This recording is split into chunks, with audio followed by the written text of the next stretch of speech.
When I need answers about anything to do with personal growth, I go straight to my mom and my aunt. Here they are, Priscilla Babin and Tina Gilliat with the sister sauce.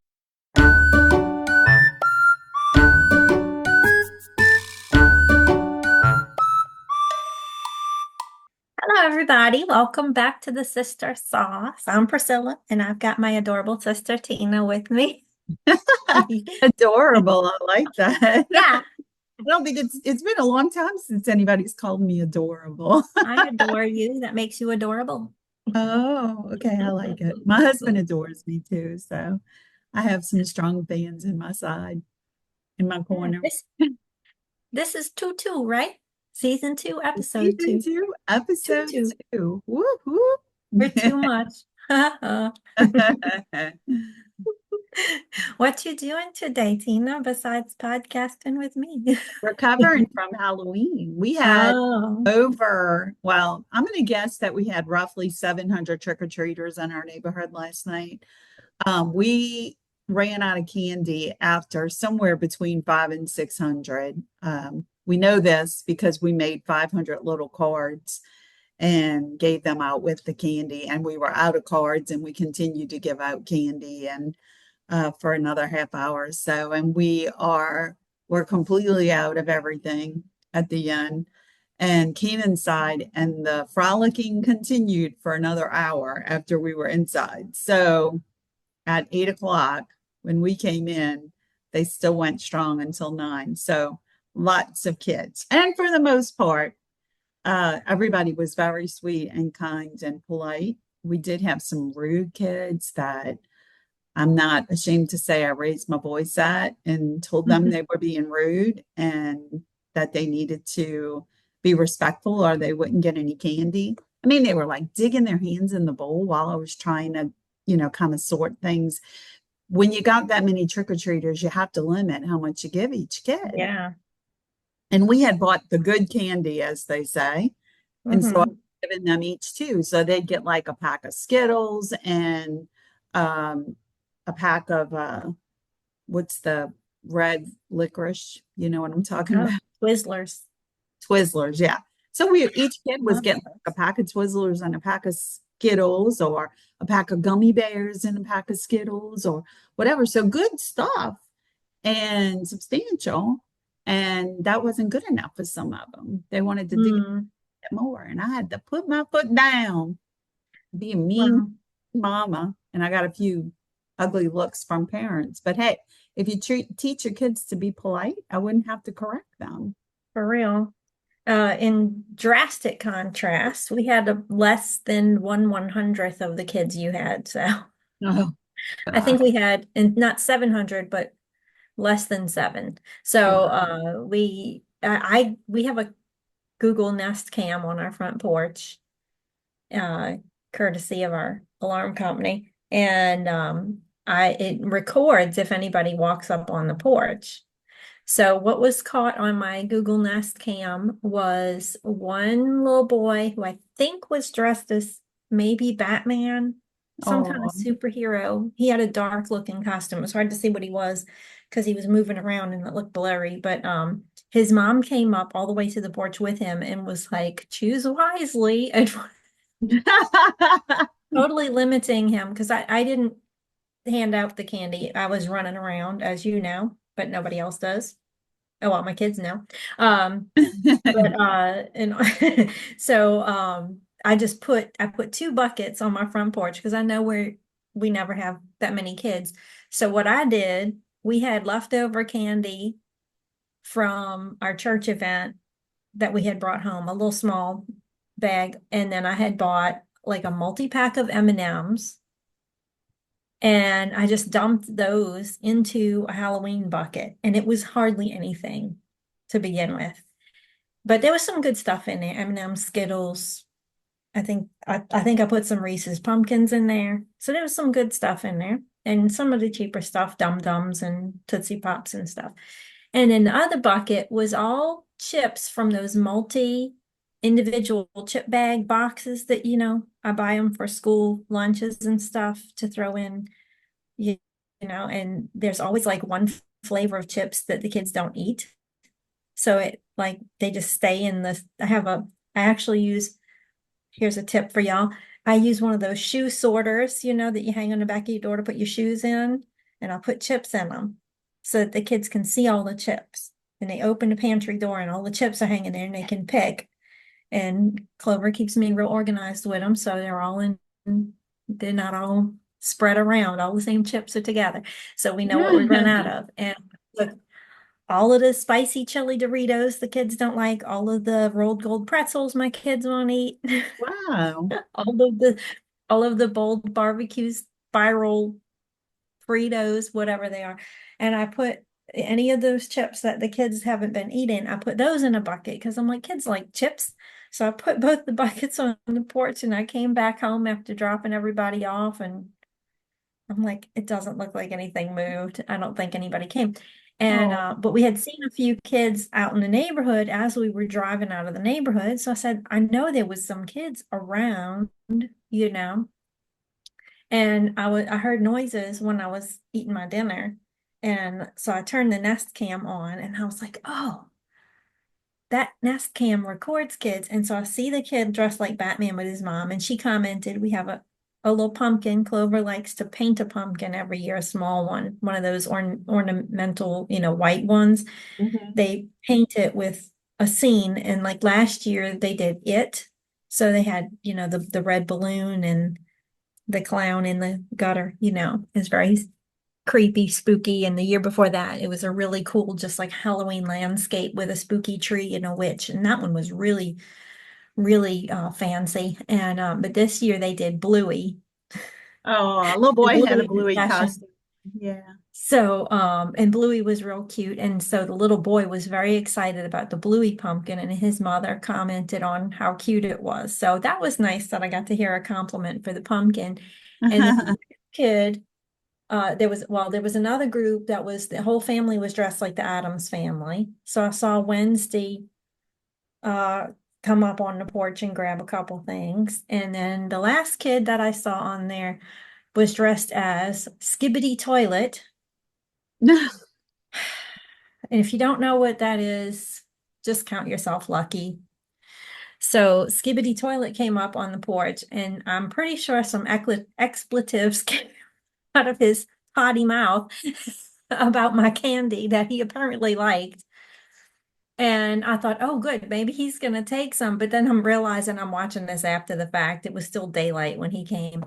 And I'm like, oh, he mustn't have taken much. But he saw something he liked and he took a couple of them. But that's, and like, it doesn't look like anybody took anything. I brought those buckets in, and they didn't look like anybody had taken it. Aw. Part of me was going, did they put candy in? What? What? And That's my kids funny. came home with big bags full of candy. And I'm like, Oh, oh, so now y'all have candy coming out the wazoo. yes. The only candy we have is what Funny. my husband stole from the bowl before we brought If before we anybody brought it outside. if anybody lives over by us, and your kids didn't go trick-or-treating because of the rain, just message me. You can come over and stand by my door. I'll hand you all the candy. So to put things in perspective, we bought 5 6-pound bags of candy. So we had 30 pounds of 30 pounds candy, of candy. 120 plus dollars of Mhm. candy, and we still ran out. So every year we say we're not going to run out this year. Although last year we turned our lights off because we just didn't have the money and didn't have the energy to deal with it.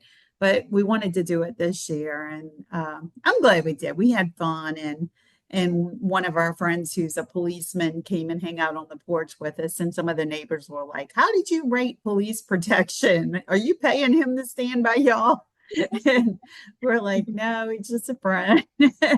But he It's was convenient funny. He though. would go running off whenever he saw any kind of scuffles. And he was kind of like correcting the kids and saying, be respectful. And, but he wasn't there when the group gave me trouble. So I was like, where's Aaron? Get That's Aaron back over funny. here. Let him. It was so funny. One group of kids came on the porch, and the other kids, one of the older kids said, I'm not going to this house. I heard him say that.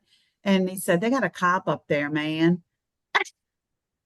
I guess because they He thought they were wanted. older, the cop was going to give them trouble. But we were given, his kids were trick-or-treating and they were teenagers. And they stopped by and they're like, what are you doing hanging out on these people's porch? He's Well, like, my I know teens went them. out, so I don't have any problem with teenagers trick-or-treating. I I know a don't lot of people either. get grumpy about it, I don't have any issues but with it at all. There's so many worse things they could be doing, right? yes.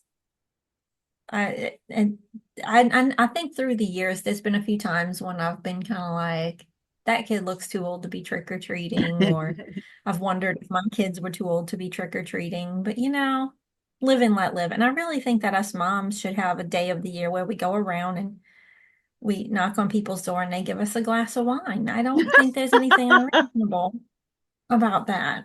I love that. Okay, we need to And start a maybe a day about croissant, that. wine and a croissant.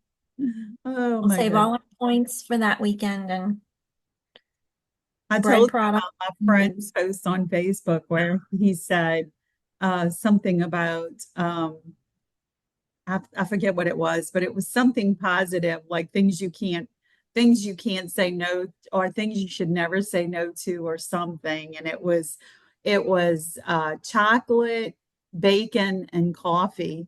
And I commented and said, "You forgot wine. Wine is good too." Mm. And he laughed at that. Oh my goodness. Yeah. I'm kind of recovering, but I'm glad it's over. I need to stop wishing my life away. I keep saying, I'm glad that's over. I'm glad this is over. But Mm. it might be our last Halloween in this house. Maybe. What if you get a neighborhood that don't have trick-or-treaters? You're going to be weirded out. I know. That's okay. I'll come to your house and trick-or-treat. You can give I'll me one. survive. I'll show up. Knock, knock. 1 o'clock. Wine o'clock, huh? Would you have some hot sauce for us? I know you have hot sauce. I don't know why I ask. Yeah, I do. It's not like real hot, like anything to upset you Spicy. or anything. But here's the thing, you and I had a conversation earlier this week about creativity, and I was saying to you that you need to find a creative outlet because you're so brilliantly creative. And um okay, for those who don't see what my sister is doing on video, because you're listening to the audio, she is crimping and prawning or whatever they call it, and enjoying the compliments. But yeah, she's very creative and she's an amazing writer. But anyway, we talked about that, and we talked about having these avenues of outlets for creativity. And I finished listening to a fictional book I was listening to, and I was looking for something a little bit more stimulating for my brain. And I stumbled on a podcast. Well, not really a podcast. It's just like an hour long little course. It's labeled as a course, but it's 1 hour long, maybe a little more than 1 hour long, an audio book called Craft Your Creativity. And it's by a lady named Esther Kurtz, Kurtz. I'm understanding that this is a publication of Scribd, which is the platform I listen to my audiobooks on. So I'm not positive that it's available like everywhere, but it's called Craft Your Creativity, How to Cultivate a Creative Mindset and Process to Let Your Creativity Flow. So I thought, oh, this is interesting. Priscilla and I just had this conversation. I should listen to this. And I didn't listen to the whole thing. I listened to it until I got to my destination, and I haven't finished listening to it. But just the first half hour or so was really interesting because it talked about how people all the time think that there's a creative type and there's a type that aren't creative. And she said, everybody uses creativity in some way. And she said, you might be sitting back listening to this recording and thinking to yourself, I am not a creative person. I never do anything creative. But yesterday, you were shopping on Amazon for the best price for a computer cable, and you did a whole bunch of research and you looked at other websites to see if Amazon's prices were good. And she said that is an avenue of creativity. And whenever you have to think critically, creativity is usually involved in that. Like, what time should I be at so and so's house? I know it's going to take me an hour and a half to get ready, and then I have to drive for 30 minutes. And so I need to leave by this time, which means I need to start getting ready by this time, and kind of thinking backwards and figuring things out. And she said, whenever you do any kind of analytical thinking like that, it's tapping into that same part of your brain, I guess, that creative people use. And so she said, don't ever think that you can't be creative, because that's a form of creativity. And I thought that was really interesting, because we even laughed about it on one of our previous podcasts, that I'm creative, but I also think of myself as an analytical person. And the two are not distinct. They can be, there's crossover, right? So they're not, what's the word I'm looking for? They're not Mutually exclusive. Thank you. Yes, that's exactly the phrase I was looking for. They're not mutually exclusive. They can be, you can be both. And so I just thought that was really interesting. And I thought I would share that as my hot sauce, that you can crack your creativity, that all of us have it. Don't think you're not creative. And we're going to talk about in our meat sauce, some of what I'm going to talk about is one way to be creative. So I'm looking forward to that. Nice. I clap. I don't know if the audio picks me up clapping, because No, it didn't. it filters out the background noise. For those listening and not watching, Priscilla just clapped. I was applauding. Enjoyed my hot sauce. Silent applause. But today we're talking about one of my favorite subjects, T, is children's literature, because there's several. Go ahead. I'm several sorry. holidays, right? Several holidays, week ones, month ones, etc., that are surrounding children's literature. Yeah, Children's Book Week is this coming week, the 4th through the 10th. And National Young Readers Week is the second week in November. And National Authors Day is actually on the 1st of November, which is today while we're recording. Of course, the podcast will be released on Sunday. But yeah, so a lot of relative observances for children's books. That's cool. That's cool. I have, as you know, a million favorite children's books. So I've compiled a long list. Well, you go for it, girl. I'm anxious to hear them. And for our listeners, I will just say that my youngest child is 25. And so I did not compile a big old list like Priscilla, because my memory is not that good. But I'll interject some of my favorites as you go. Good. I know you remember some of the stuff your kids. Oh, for sure. And that's the other side of it, is that your two oldest kids are on either side Olivia. And so the three of them were buds and read the same read books a lot of the same and loved a lot of the same literature. And so a lot of what you're going to share that you ended up with doing with Clover and Joe too, or things that we did with Renee and Nico and Liv. So yeah. Yeah. And having my oldest being a person who helps run the children's program at the library doesn't hurt. Oh, for sure. I think that's so awesome. Info. And Nico's interested in fact, library she gave science. me, yeah. And Renee gave me a couple of books that I don't think I have ever read to add to my list. So I'm not as familiar with them, but I looked at the synopses for them and they look really good. And she reminded me of some other ones that we liked when they were little. But I want to start off by saying, I don't know who is listening. Obviously, it could be anybody. I know AJ and Liz listen, and they're grown. And their kids are two fans. Yeah. But if anybody's listening and you have small children or small grandchildren or nieces and nephews or whatever, you know, books are a great gift for kids, and reading, as they say, is fundamental. And our experience, I know you and I have experienced that kids who are read to and who read, and that includes us when we were kids, because mom read to us a lot and encouraged us to read. Yeah. Young people who read and who are encouraged to read or be read to or read with always do better.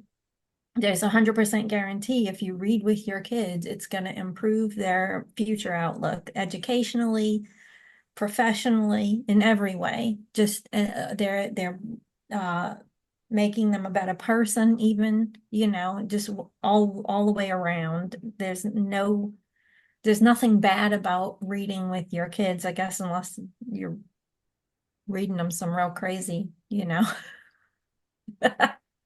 some crazy stuff. Don't read Kafka with your small children, but uh yeah, I digress. But reading is awesome, and I would like to give some tips real quick, Sure. because it popped in my head when I was writing all these books down.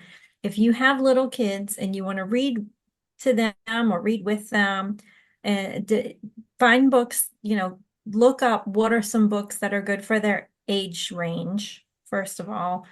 And if they're really little, like little baby kids, toddlers, and approaching kindergarten, start with stuff that's real basic and that has very few words, little board books, and that stuff that's real memorable, that the words relate really well to the pictures in the book, stuff that's real obvious, and maybe something that has a really good meter to it when you read. It doesn't necessarily have to rhyme, but it helps because if you read those books often and over again, they memorize them, and then they will sit and they will flip through those little books, even though they can't actually read a book yet. They can like fakey read those books, like flip the pages and they'll have it memorized, and saying the words and looking at the pictures of the words helps them learn to read. And it's an amazing thing. So all of my kids had a head start on reading by the time they started preschool and kindergarten, because we had done that over and over. And part of that was my degree is in early childhood education. So that was a big thing that was impressed upon me. So I used it with my kids, is that repetitive reading. And there's books that are called easy readers, and there's different levels. There's pre-readers, level 1, level 2, and so on. And if you find the right level for your kid who you're reading with, they can really start to actually learn to read just from practice. You don't have to have a degree in education or anything to teach a kid to read. It's just in the practice of doing it and looking at the books. And so that said, starting out with little kid books, picture books, board books is the best. And I have some favorites there.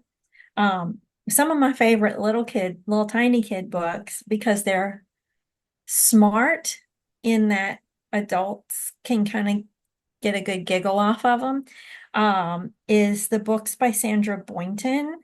She wrote a lot of little board books with these little fuzzy creatures and little animals in them. And one of my favorite books to read with my kids at bedtime is a little board book called Moo Ba La La La, and it's about different animal sounds. And the little but it's funny because it defies your expectations of what she's going to say the animals say. For example, it's like the cow says moo, the sheep says ba, and 3 singing pigs say la la la. Oh. And so it's real cute, and it makes them think, a little bit more creatively, like you were talking about before. It really opens the mind up to some things, and it starts to begin kids with humor and stuff. And Sandra Boynton wrote a whole lot of board books like that, the pajama book, and she actually is musically inclined, and she's written some music, and she has one book that is all songs, and it comes with a CD, and it's called Philadelphia Chickens.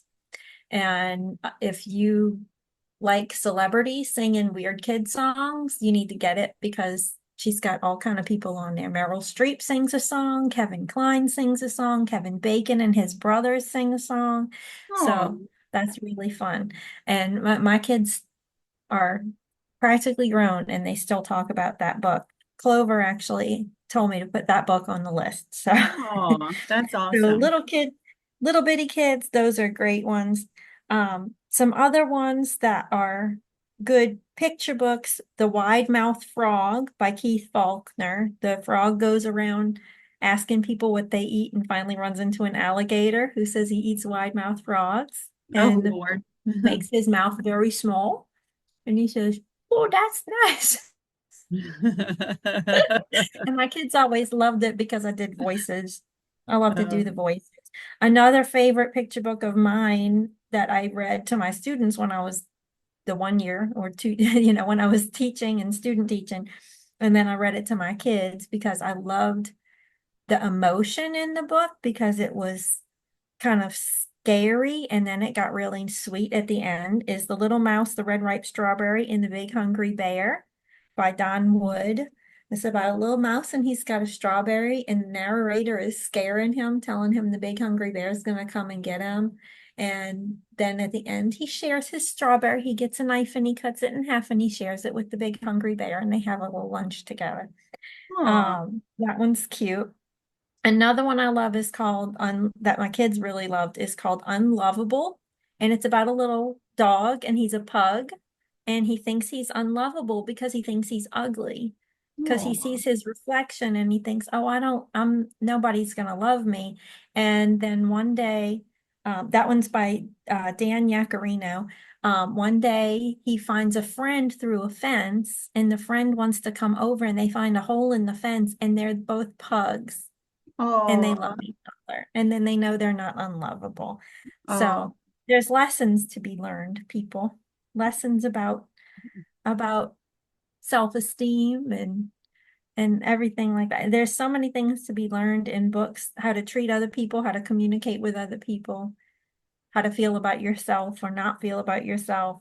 And another favorite author is Eric Carle, who of course wrote The Very Hungry Caterpillar, Brown Bear, Brown Bear, I remember uh, those. all of those books. I was about to say, what does the fox say? That's what about a fox.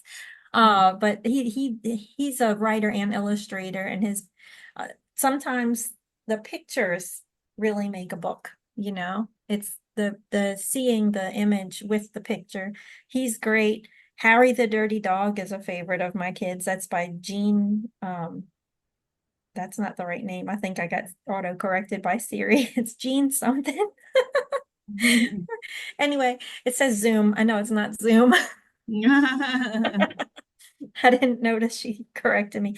But that's a fun book about a little dog who gets so dirty his family doesn't recognize him. And It's it Jean usually Zion. Zion, thank you. Uh-huh.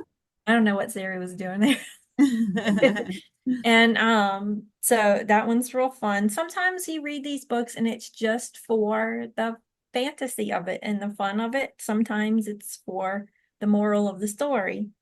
This is a good one that my kids love, and it's a big book, so that makes it more fun because it's really big and you can see the pictures real good, and the expressions on the bear's face is really funny. And it's called Big Smelly Bear, and it's about this bear and he hates taking a bath, but then he meets another bear and he likes her and he wants to be friends with her, but she's like, you kind of smell. And so he finally goes and takes a bath and they sort of compromise, you know. So he'll bathe when he hangs out with her so he doesn't gross her out. So as you know, there's and sometimes books help kids learn about themselves and their motivations and learning, just because I'm different doesn't mean that I'm wrong, you know. So those are good things to learn from books. Like if your kid hates taking the bath, it doesn't mean there's anything wrong with them. They just hate taking the bath. Um, I know everybody's probably heard of if you give a mouse a cookie and the other ones similar to that, if you give a moose a muffin, if you give a cat a cupcake. Uh, I can't think of the other ones, but she's got a whole series of them, and those are by Laura Numeroff.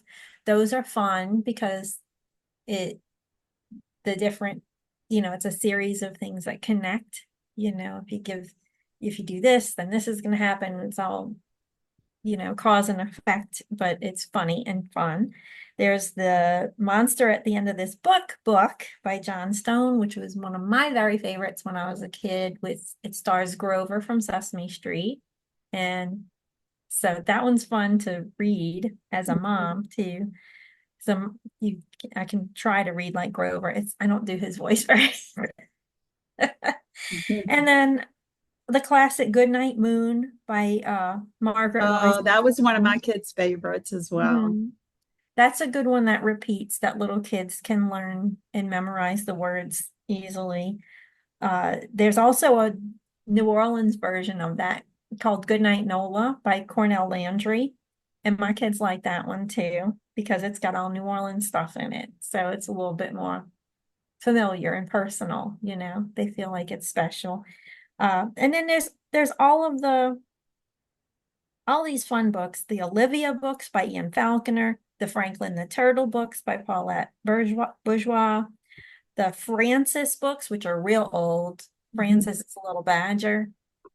I love Frances because she has real human, I say it's human, but she's a badger, but she has real problems and struggles just like we do with being selfless or being patient, and all these things she has to exercise in herself, like not eating her sister's chocolate bar that she bought her for her birthday because it tempts her too much, stuff like that. Not hiding in the cabinet because she got in trouble and she doesn't want to own up to her mistake, so Frances has a lot of good moral stories in them, all that series. That's Russell Hoban. Pete the Cat is a lot of fun. Renee recommended Pete the Cat. That was drawn by James Dean. But the first few books were written by Eric Litwin, and then later James and his wife Kimberly started writing the dialogue for the books. Those are really good.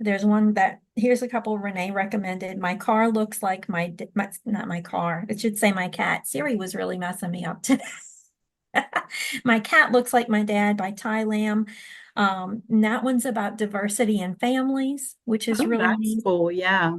A Pizza with Everything on It by Kyle Shield. That one is interesting. That's another one Renee recommended that I hadn't heard of, and it's about a little boy and his dad make up how they want to have a pizza with everything on it, and like in their imagination, it totally destroys the universe because they're putting literally everything on the pizza. So that one's very fanciful.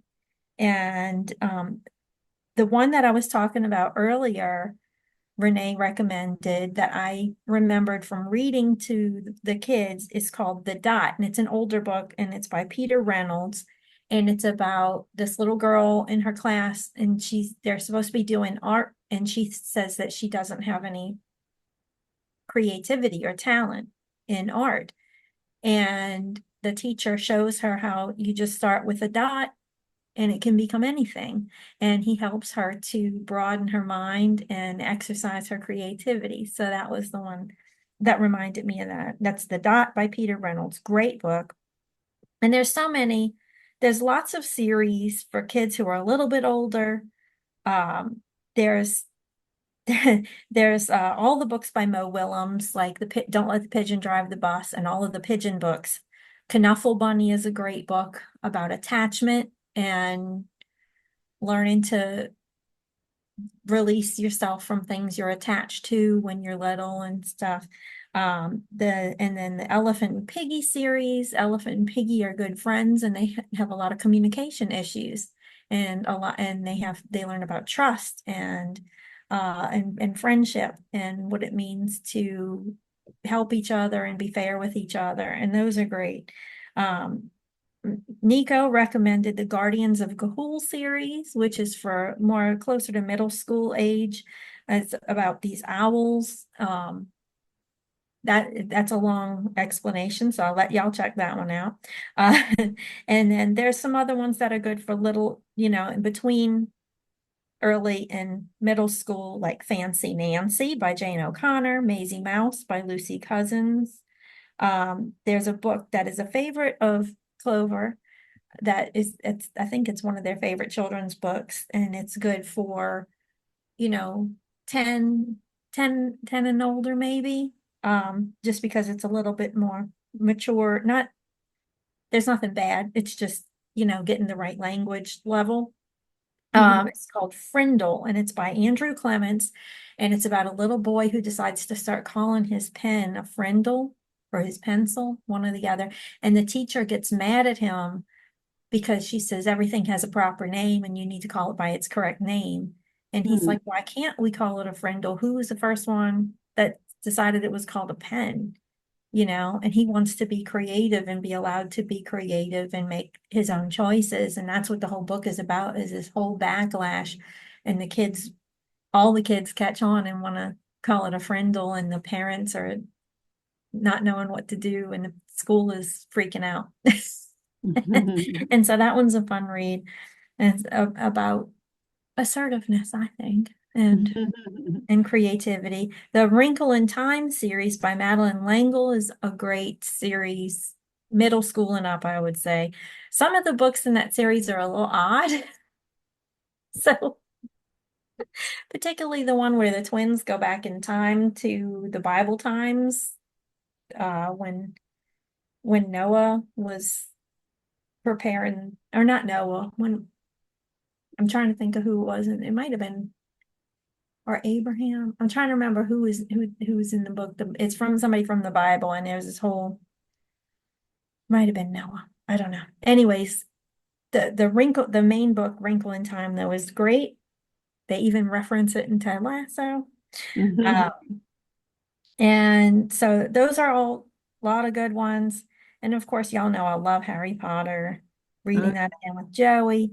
And another good series, if your kids are into fantasy and magic, is the Charlie Bone books, which are very similar. Like, it's about kids who have special powers, but it's not. I was worried. I think I told you I was worried before I started reading those with my kids, because I saw it and I was like, this looks like it's a copy off of Harry Potter, like a ripoff, but it's completely, there's a lot of similarities, but it's so different. And I just really love that series. And whenever my kids are like, hey, let's read the Charlie Bone series again, I get excited because I enjoy it. So, and one more book that both my kids said had to be on the list is called The Stinky Cheese Man and Other Fairly Stupid Tales by John Sieska. And it's just, that one is just a lot of fun.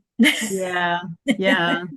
Well, so some of the ones I kind of had just a few on a list. And of course, that I really enjoyed the Junie B. Jones books by Barbara Park with Liv, and your kids were into those as well. But it was funny because we had read several of them over the summer, and I checked out like all the books the library had from the series. And Liv got disinterested in them, and I read the books and brought them back. And I just enjoyed those books so much. They were so cute. And Captain Underpants was one of Liv's favorites when she was little, by Dov Pilkey. And and the teacher, it's one of those things where the teachers are fussing and they're saying, that's not an appropriate book. And I'm like, but it was at the book fair that you guys hosted. And so, you can't have it both ways. But Liv enjoyed it. And there was some little bit of potty language in them that wasn't appropriate, but not too bad. And then Liv also liked Diary of a Wimpy Kid, all the Jeff Kinney books, and that they had that whole series. And of course, they came out with a movie or two movies. And I'll tell you what happened with that is that Liv felt very like she could really relate to the Wimpy Kid. But then when the movie came out, she was really distraught because the kid in the movie does not look like a wimpy kid. He looks like a good looking, very Would be popular. attractive looking kid and doesn't look wimpy at all. And that kind of destroyed the whole thing for her because it was Mm. like, wait, I was identifying with this kid and now I'm looking at him and he's not overweight. I'm struggling with my weight and he's not overweight. And, so I felt bad for her because she was a little bit disillusioned, but she really did enjoy the books and she had, I Mm. think, almost every one. And of course, they like the Harry Potter books too. But my kids also liked anything Dr. Seuss. And you made me think of it when you were talking about reading with your kids and they can anticipate the words and all, because that was one of the great things about Dr. Seuss with all the rhyming. If the kids got accustomed to hearing the rhyming, they knew what was coming next. And I would sometimes stop and let them finish the sentence because they knew what was coming because of the rhyme. And so, yeah, Mhm. that was a great reading teaching tool. And then I wrote down, only because they were my favorites when I was young, Judy Blume and Beverly Cleary, and Mhm. enjoyed both of them and all the books that they wrote. So I I just I thought of discovered something. Beverly Cleary when I was like a preteen, like 13 or 12, and read a lot of the chapter books by Beverly Cleary. Okay, I missed one on my list and I noticed it. And then I also just thought of another series. The one that I missed is a series about it's a whole series of books, and the main character is a girl called Gilda Joyce, and that was one my kids really liked. And so if you think your kid would be really into um mystery, Gilda Joyce is great, especially for, you know, empowering young people to be creative and do their own research and their own discovering of things. She's good. That's by Jennifer Allison. And the other one, and now my brain is, of course, having a perimenopause shutdown. I can't think of the name. What is the books that we loved so much with the little girl? And we had the CD that we got from That Wendy's. was Junie B. Jones. Oh, did you say Junie B. Jones? Mhm. Yeah. Oh, okay. I totally Yeah, flaked. that I was heard you Junie say B. Judy Jones Bloom, by and I heard Barbara you Hart. say, Yeah. uh, I think that was yeah. the first one I said. But listen, Okay. another one that we had when we were kids that we loved, and it kind of got outdated when our kids were little. However, when and then we lost the whole bunch of them for the most part when Mom's house flooded with Katrina. But Uncle Arthur's bedtime stories. Did Mm. Mom read those at all to you when you were little? I They want were to say yeah, but I don't remember it real Yeah, good. they were like bigger books that were thick, and each one had like, I don't know, 20 or so bedtime stories in it. And the stories always had some kind of moral to them. And when we were younger, Mom would read them to us. And when I got older, when I was, old enough to read myself, like 8, 9, 10, I would read them. And I really enjoyed those. They always had a nice little lesson to them, and Mhm. I wanted desperately to find Uncle Arthur's bedtime stories for my kids when they were young, and I couldn't find them anywhere. But I Mm. was able to find like one volume of it on Amazon, I think, and so we had that. But of course, that was back before we really ordered from online when my kids were little.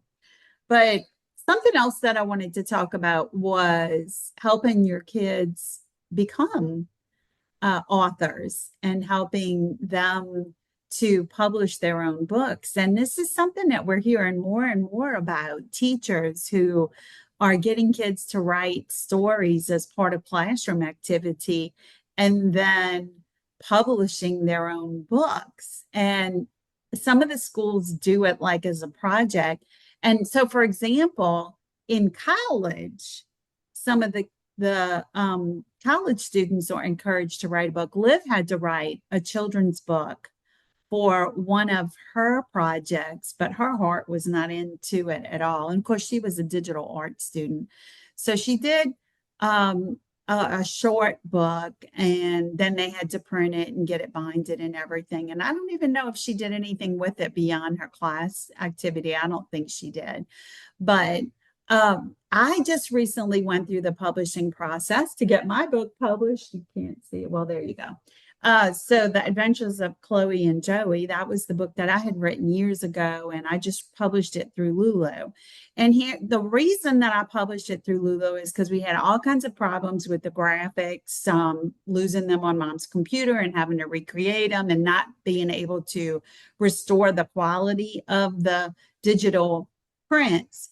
But they really were good enough to get printed. It was just that Amazon had such high quality restrictions that we couldn't publish through Amazon. So my friend Catherine, who we have had on our podcast before, Catherine Clemitis, our friend who is an artist, she had done a book years ago called Looking Up, I believe was the title.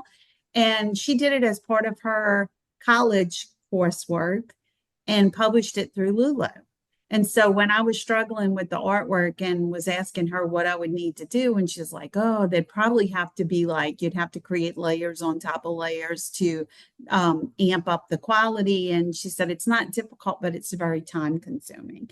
And I knew that we just didn't have the time for that. I mean, Liv was willing to take it on, but she's got her life, and I didn't want to have to wait. I was trying to get it done for mom's birthday. So I went, Catherine suggested that I go through Lulu. And one of the great things about Lulu is that you sort of take the onus for the quality of the book. So what I did was I created the book and uploaded it to Lulu and had them send me one sample copy of proof that I could look at. And once I looked at the proof and decided that the quality was good for what I wanted, I don't want to say good enough because it was better than good enough. It was great.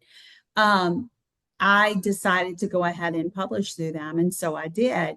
And I have to say, it was a pretty simple process. It was tedious in that it took me a while to figure everything out. But of course, I'm always happy to share with anybody else if anybody is interested in that and needs some help. But it is pretty intuitive. So you can go to lulu.com and there are all these different options for you to publish, like magazines,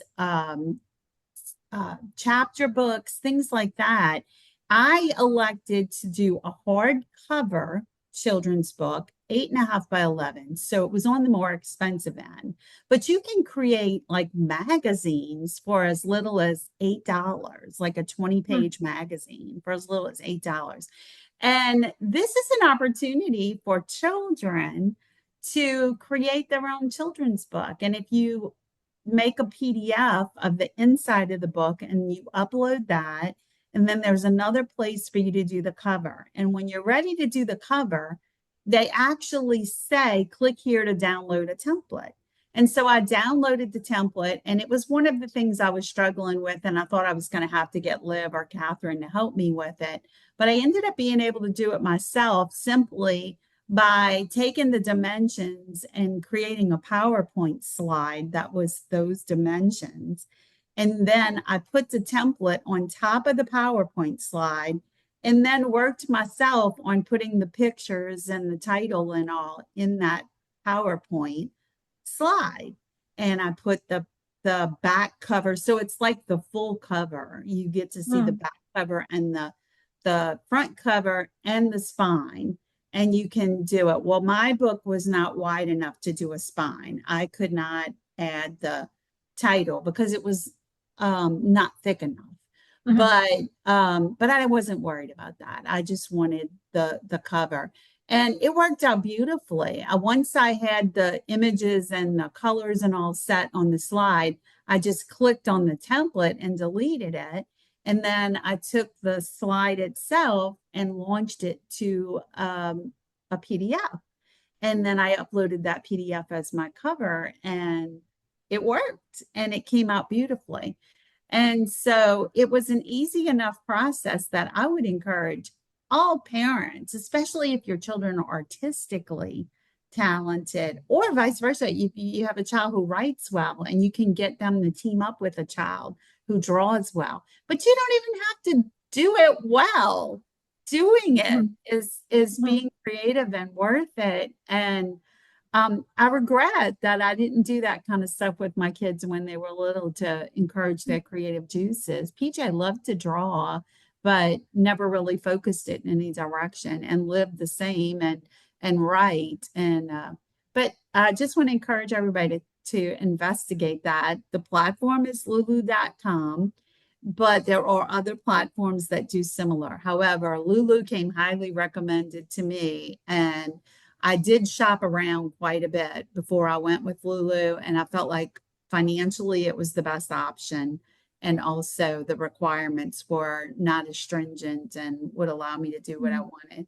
But yeah, I encourage that. So even if you're an adult and you want to write a book, check out lulu.com and see what you can do. If you can distribute internationally on lulu.com, but it ends up making the cost of the book go up significantly. So I didn't choose that option.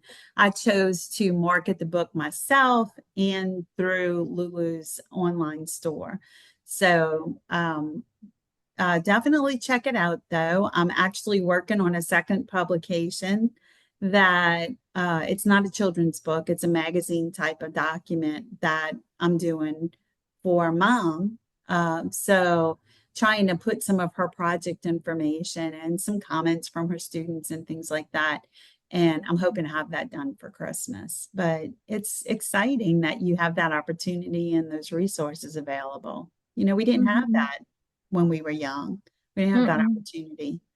So yeah, it was good. I love children's literature. It's fun to talk about that. Yeah, I have a quote from this is from one of our favorite movies. This is Meg Ryan says this in You've Got Mail. She says, when you read a book as a child, it becomes part of your identity in a way that no other reading in your whole life does. Wow. That was very a very good quote. And a very good movie. Yes. One of our favorites. That was one of the things in that movie that really endeared the whole movie to me. It was surrounding the bookstore, yeah. Yeah. And because I love books so much. Yes. We didn't know that about you. It's a complete mystery. Well, do you have your marinade for us? We know you do. What would you like us to marinate on this week? Well, it's very simple. My marinade this week is just to remember, for y'all to remember that just because you're however old you are, for example, I am 29. No. Yeah. I'm 51 and I still enjoy children's literature and get a lot of entertainment out of it. And there is no shame in that. So Yeah. remember, no matter how old you are, you can still read kids books. I'm making little quotes with my hands. You can still read Harry Potter. You can still read any of this stuff. And sometimes it's good to go back and read a kid's book because you can learn from it, just like Roy Kent learned from A Wrinkle in Time about leadership. Yes, yes. One that I thought about that I didn't mention is, both of my kids were adopted. And so when we adopted our kids, somebody had given me a book when Liv was born, I think, and it was called Brian is the New Kid in Our Neighborhood. And I will be honest, I might be getting the name wrong, and that's why I can't find it. But I Googled and I could not find that book. And it was all about this baby that was adopted, I want to say from like China. And So of course he looked different than his parents looked. They were American and he was from China. And so I'm pretty sure the name was Brian is the New Kid in Our Neighborhood. And it was like written from the perspective of one of the other kids talking about how this little baby was new to the neighborhood and looked different than his parents and was different from all of them. And they embraced him. And so I have, when somebody gave me that book, I thought there's probably other books out there about adoption. And so I discovered that Jamie Lee Curtis had written one called Tell Me Again About the Night I Was Born. And I believe that I bought that one for Liv when she was little, and I would read that because it was perfect. Because there was an interesting story surrounding each of our kids' adoptions, and I was able to share that with Liv and tell her that read her that book. And so my thought was, besides what you were saying about or in addition to what you were saying about how you can learn things from the children's books, you can also learn how to talk to your kids because that was a conversation I felt very important to have with our kids early, that they were adopted, because I didn't want somebody else to tell them. As it was, PJ had kids say to him, well, you're adopted, because everybody from our church knew. And so if one kid at church was the big sister or brother of one of our kids, and they said, oh, well, PJ's adopted. I remember when his parents adopted him because everybody knew I wasn't pregnant. So it's like when you're exposed to more people, it's more important that the kids understand from the beginning, but you have to tell it to them in a way that it makes them understand how special they are, because most kids, and in fact, we worried about PJ that that's what he thought, that he was not wanted, and that he was kind of given away because of that. And so it took a long time to find the right words, and books were helpful with that to help our kids understand how special they were as adopted children. So yeah, I think it's important to use children's books as a resource to communicate with your kids. I love it. Opening up topics and Yeah, things makes a good way to segue into conversations that might be, it's true. tricky, or just maybe stuff you haven't talked about that would be good It's to talk. very true. When I was searching, trying to remember the name of that book, the one that I think is called Brian is the New Kid in Our Neighborhood. Maybe it's Brian is the Adopted Kid. I don't know. One of these days I'll find it. But at any rate, when I was looking for that book and trying to remember what the title was and who wrote it so I could share it with you guys, I typed children's books about, and I could not believe the list that came up. It was like children's books about adoption, children's books about autism, children's books about this, children's books about that. There were so many different topics, and I was looking at some of the topics and I was like, wow, anything you want to talk to your kids about, there's a topic. Children's books about bullying, children's books about this, that, and the other. And in fact, my Chloe and Joey book talks about a bully. And so yeah, you can learn a lot from children's books. Yep. So between now and the next time we talk to you guys, you need to go read a children's book. And That's then also and then also make yourself a priority. and take care of you. Bye, everybody. Bye.